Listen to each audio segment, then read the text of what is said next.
At ayun na nga guys, nandito na tayo ngayon sa landing para sa last stud session ng ating mga asong pitbull. Ayan. So, pasok tayo.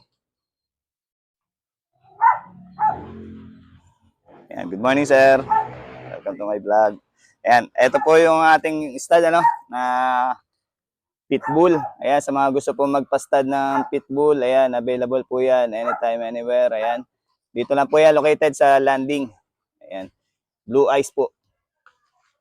Ayan, Blue Eyes. Alas po ang pangalan niya. Ayan. Blue Eyes. Kita nyo naman. So, PM nyo lang ako, Ouch Reyes. And syempre, ito si Mokang. Ang ating female pitbull. Ayan. So, babalik ako guys. Ready lang namin. AI lang po natin ito. Ayan, nabubuyoy na ako. Artificial insemination lang po gagawin natin at si Mokang po ay nagwawala. First time po nila pareho eh. So, ayan. Babalik ako guys.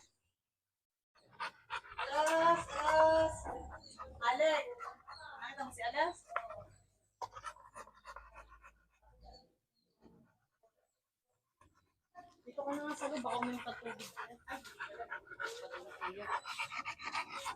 Baka may tubig dun, oh. Dito na lang, Chris, oh. Baka may tubig dun.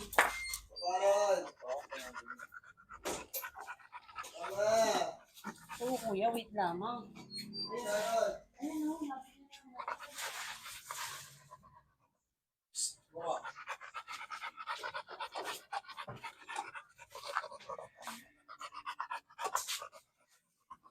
Mama, linis sa likod. Mama. Mama. Mama. Linis sa likod.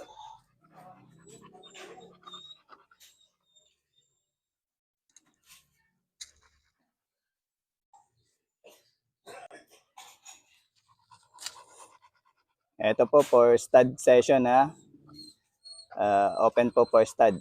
Mama. Papa. Yan. Si Alas. Ang ating American Pitbull Terrier. Yan po. PM nyo lang po ako, Ouch Reyes, para sa stud service nitong si Alas. Ang ating napakagandang Pitbull Terrier. Yan. Blue eyes po yan. Ayan, o, di ba Alas? Good.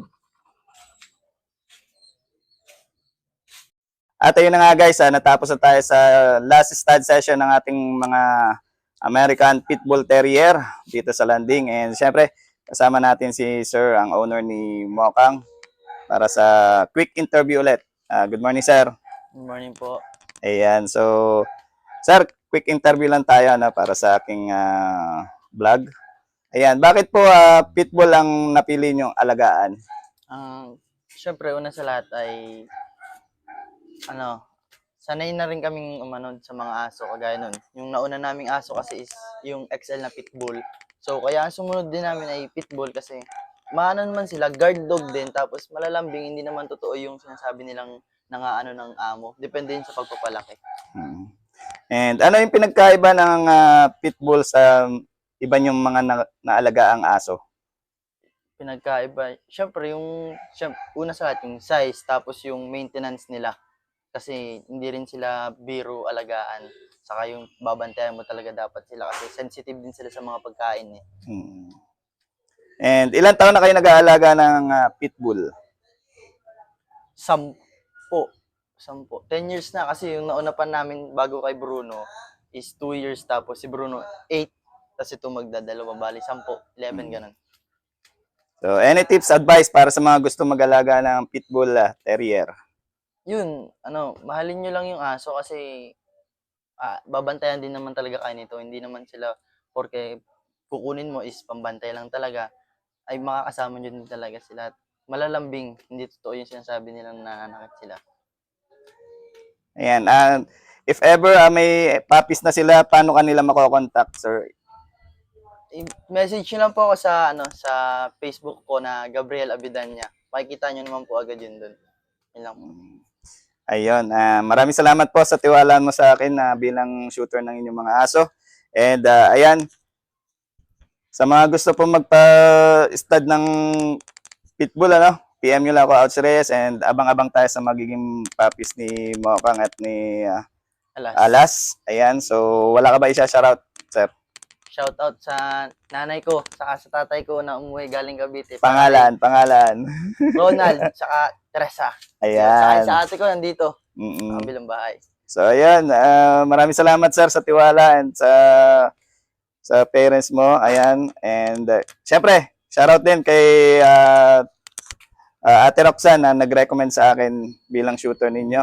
Ayun, ang secretary ni Dr. Domingo. Ayan, sa mga gustong magpa-vet ng mga aso, recommended po ang Domingo Veterinary Clinic. Garantisado. Located po sa North Employees Subdivision, Lucena City. Yan po. Siya lang po yung trusted vet ng aking mga aso at ni na sir. Ayan po. So, maraming salamat ulit, sir. Maraming salamat din And, po. ayan.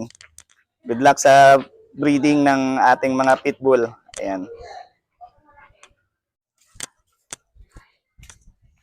Tawagin ko lang po isa.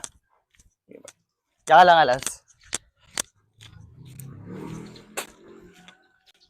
Ito po si Mokang, ang ating pitbull terrier na female. So, abang-abang tayo sa magiging puppies nila, ni Alas at ni Mokang.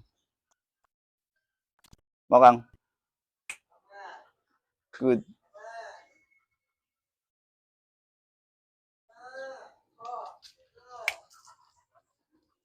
Good girl.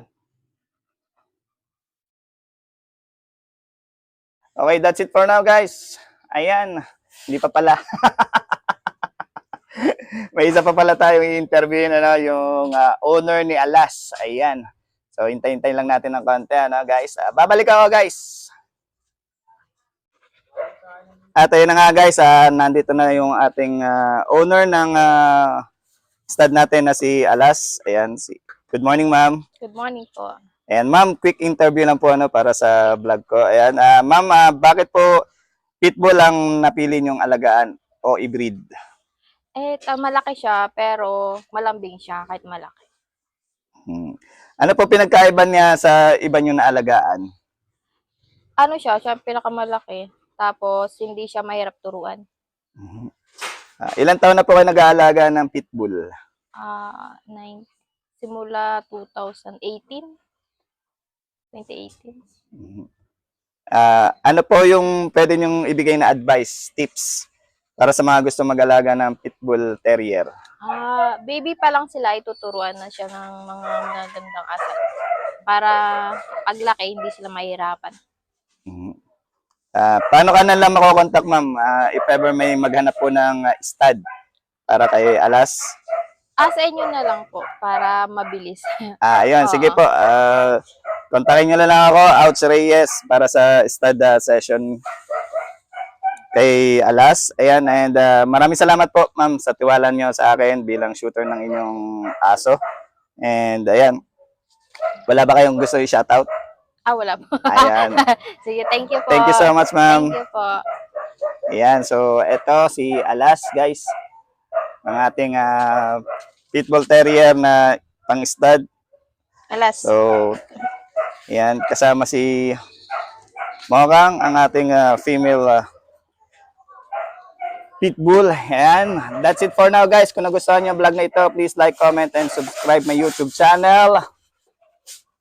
Follow my TikTok, Instagram, and Facebook Reels para updated kayo sa mga happenings ng aking mga vlog na walang edit. Bye for now, guys. See you next year. Bye-bye! Mokang.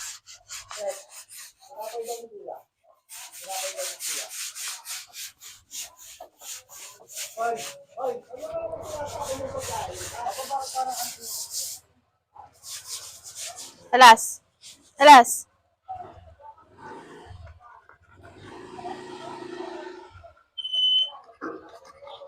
Sit.